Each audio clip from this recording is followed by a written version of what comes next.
Chapter 32, Kaylee. Lynn's mom enters the dining room and validates my comparison to a Stepford wife.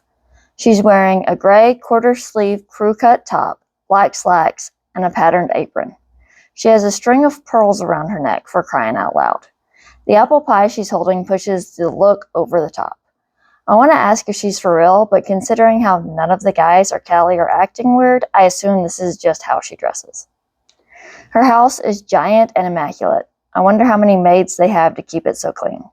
It's all too much and has me feeling like I've stepped into a horror movie. One where everything looks perfect on the surface for you to find out later that everyone is a serial killer, a vampire, or something equally awful. Xander says grace, and it makes me more uneasy. Everyone passes the food around the table, filling up their plates. I don't get much because I'm slightly nauseous and a touch concerned that the food is drugged. I'd quicker believe this is how we get initiated into a cult than that this is just Lynn's family and completely normal.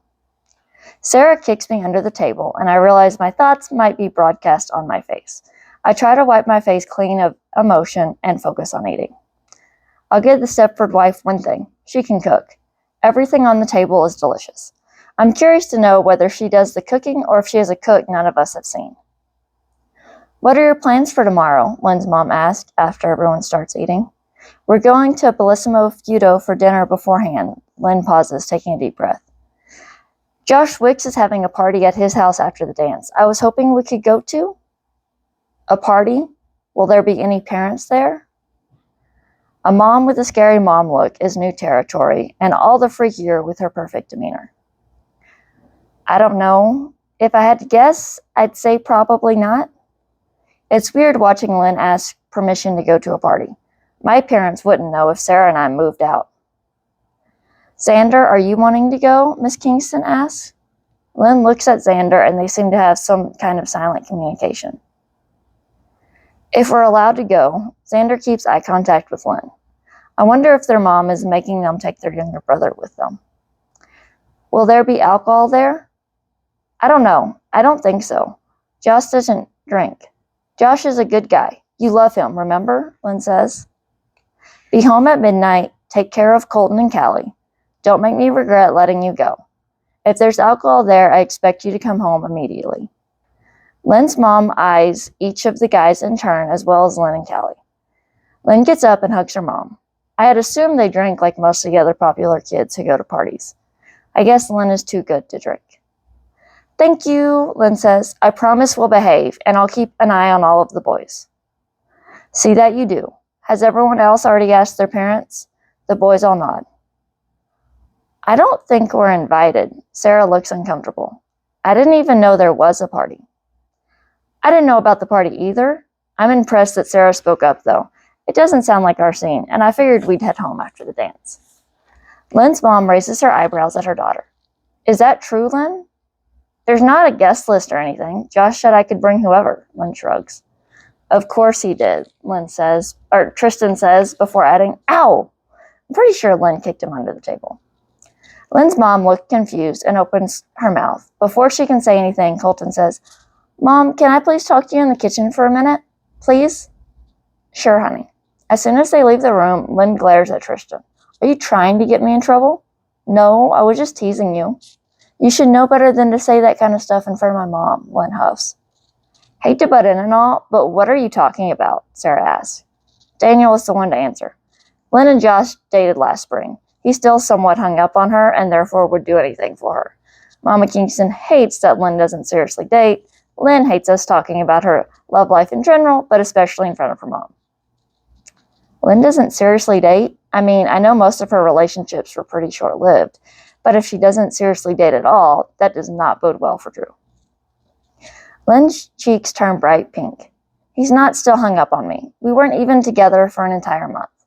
And those are big words coming from someone who got slapped and dumped by 2 cheerleaders this week. I don't think it counts as being dumped if they weren't actually together. Tristan shoves more food into his mouth. All the more reason you should leave my dating life alone. I might not have found anyone to be long-term with, but I can at least manage to be in a relationship. Lynn sticks her tongue out at Daniel. Tristan and I are the only ones who have dates for homecoming. Maybe you should listen to us, Jet smirks. I'd only ask you for advice on how to have a non-committal makeout session, Lynn shoots back. Jet leans across the table. I could certainly teach you a thing or two. I highly doubt you could teach me anything I'd want to learn. Lynn leans towards Jet. Guys, I don't know if you remember or not, but there are other people at this table. Maybe save this spat for when we don't have an audience, Oliver says. Lynn and Jet both settle back into their seats. I'm not sure if there's unresolved tension between Lynn and Jet, or if that's just how they are with each other. They sure lean pretty close to one another while talking about kissing. Sorry about that, Lynn turns to our half of the table. If Tristan and Jet have dates, why aren't they here? Sarah asks. I'm wishing my sister was more introverted. Because Jet and Tristan's dates are only dates to the dance.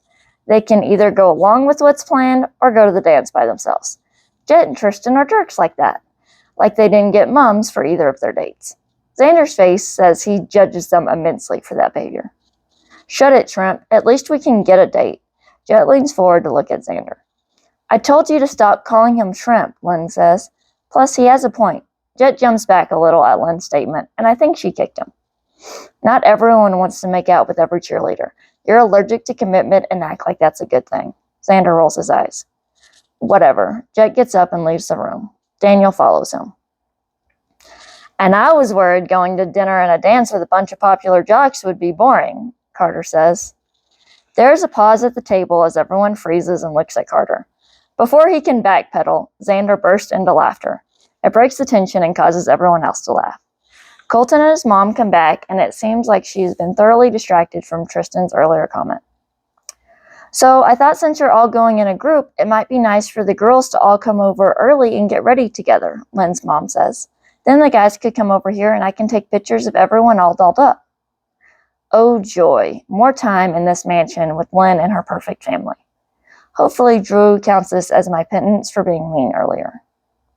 I mean, could Lynn's life get any more perfect? She's smart, beautiful, and athletic. She seems to be the perfect princess who lives in the perfect castle. Everyone adores her. Even the guy she's dumped will still do anything for her. Other than commitment issues, I don't know what else is wrong with her. She's too perfect. It's nauseating. Mom, Lynn says, Andrew and I have to work on our project Saturday. It's only going to take me 10 minutes to get ready. It seems a bit much for them to come over for that. Prioritizing schoolwork over getting ready for a dance, as well as how quickly she can get ready because she's just so naturally wonderful. Ugh.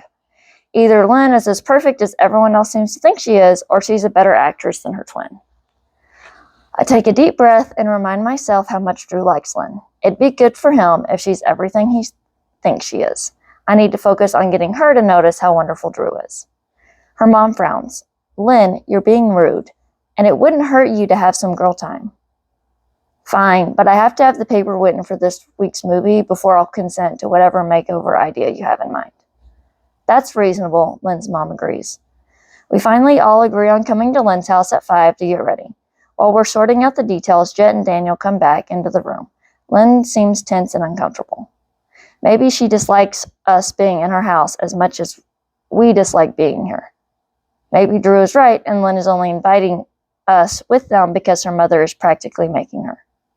Maybe the perfect daughter stuff is an act because her mom is here.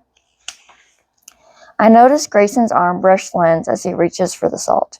She jerks her arm back quickly. And Lynn seems pretty focused on her food and has been quiet. I haven't been around her much before, but I've seen her around school. She's usually talking and laughing with her friends, so it's weird that she isn't talking, especially since this is her house, and for the most part, these are her family and friends. You're going as a group of friends? No one has a date for the dance? Lynn's mom brings up the topic of homecoming again. Nope, Lynn says, popping the pea. I'm newly single and none of the guys are currently in a relationship. What about you, Callie? Mrs. Kingston asks. Colton snorts. Colton Jace Kingston. I know I've taught you better than that. Sorry, Mom, but it's not like anyone would dare to date Callie. What? Why? Callie says. You're the coach's daughter. That makes you off limits. Callie glares at Colton. If looks could kill, he'd be toast. I'm sure if Callie wanted to date, she could. Ignore Colton. It's not like he has a date to the dance either. Oliver pacifies Mrs. Kingston and Callie. We're all going as friends, Mom. Please stop trying to play Cupid. Xander seems annoyed at his mother's antics. Mrs. Kingston huffs. Is it wrong that I want to see you happy? No, but not everyone finds their soulmate in high school. Can't you wait to worry about us dying alone until we're at least 30, Xander says. Why don't you focus your matchmaking on Uncle Tommy or Uncle Zach, Lynn asks. Fine, Mrs. Kingston says. Talk turns back to the game tonight and the various ways everyone is participating. From the football players that will be on the field, those of us in band that will be in the stands, and those who will be part of the halftime show for homecoming. Not only are Lynn and Grayson junior homecoming prince and princess, but Colton is also freshman homecoming prince. Xander seems to be the odd man out since he's not school royalty. If I had to guess, I'd assume their parents were probably homecoming king and queen back when they were in high school. Lunch is finally over and it's time to head back to the school. I'm glad we have the underclassmen with us since they have to be back for 5th period. I'm more than ready to be out of this house. If we get Drew and Lynn together, I hope it doesn't mean I'll be stuck over here all the time. I'm not sure if we've made any progress on the plan to get Lynn to notice Drew. Lynn seems to flirt with him at school, but has been reserved throughout lunch. It could be because her mother is present, or because her friends are around. Although I'm pretty sure she flirted with Drew this morning, and Oliver was there then.